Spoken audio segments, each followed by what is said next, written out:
We have said it before and we'll say it again. Representation matters, and Cityline has helped pave the way.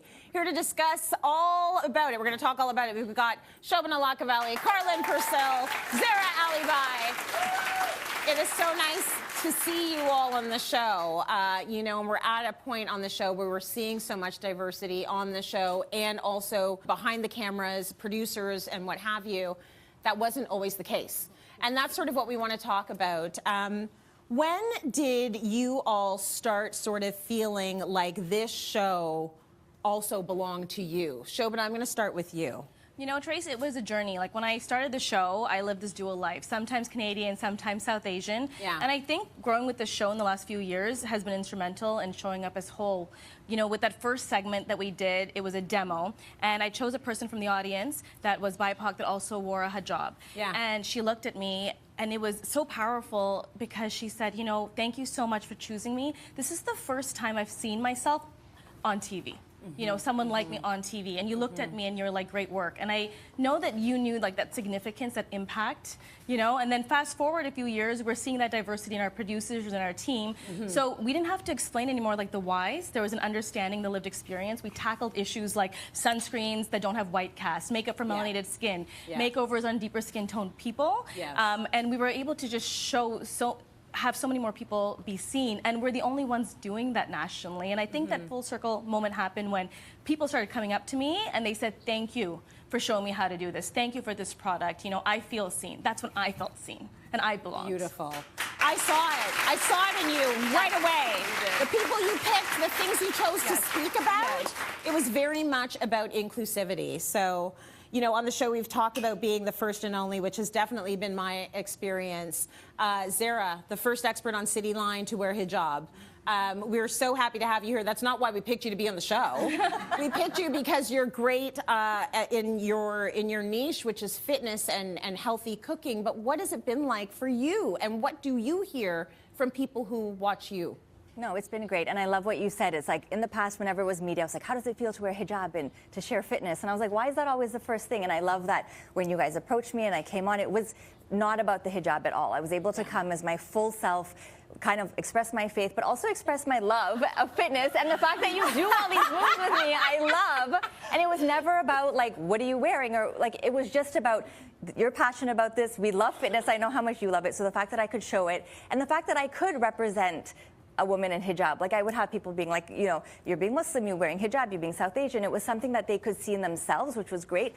But the amount of people that I connected with that don't share my faith and background, that we found common ground. I do my 10,000 steps. I skipped because I saw a segment you did with, like, that was so important to see. That at the end of the day, we just want to be active, we want to get strong, and that was important. And that's what I loved about that.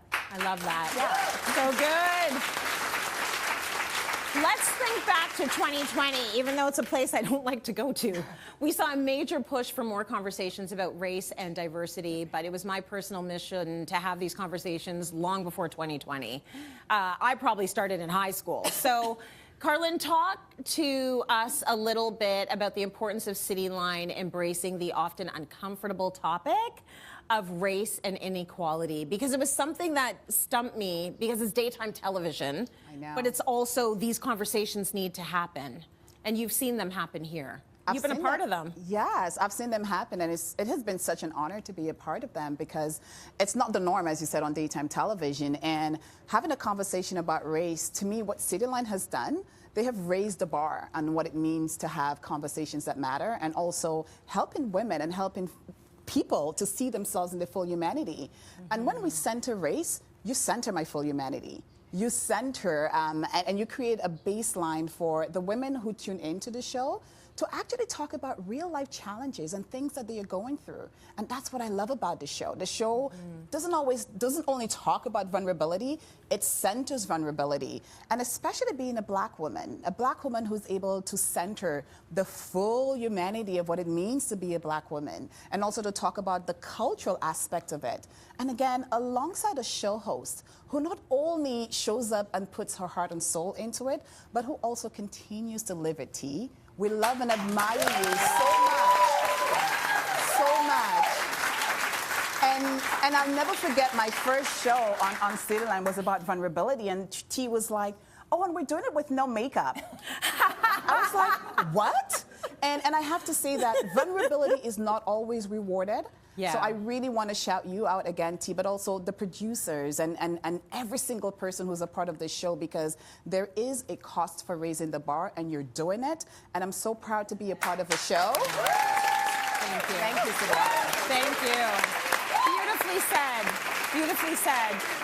You know, I've gone through my own debates on the show. We've done great cultural shows like Lunar New Year, Eid, Diwali. We've celebrated them all on the show, and we've really broken down this cultural appropriation versus cultural appreciation, and I am hypersensitive to it as a black woman. So when we were going to do a Diwali show, and you all, Esther, our producer, Shobes, were like, oh, we need to get you in a sari. I was like, oh, no, you don't.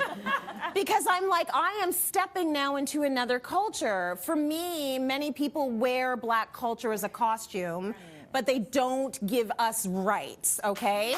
So for me to step into a South Asian culture, I had an issue with it. And so there I am in the sari, because the first Diwali show we did, I did not wear the sari, and trust me, the aunties talked to me about that. They got all up in my comments. They're like, no, honey, that's appreciation for our culture. Yes. That's how we see it. And I listened. Yes, you did. And I listened. Yes, you did. And you all dressed me, and it was phenomenal. Yes, exactly. But these are the kind of conversations that happen on camera and off camera. So, and it's a constant evolution. So I have to thank you all for being a part of the, you know, sort of the changing of the guard here on the show. We appreciate that. Thank you. Thank you. A big thank you to Wrapping Happy for the beautiful paper flowers around our set. Hope I didn't knock them off when I went to go take pictures with the audience over there. And to Starlight Events for helping us out with this beautiful decor. Thank you, thank you, thank you.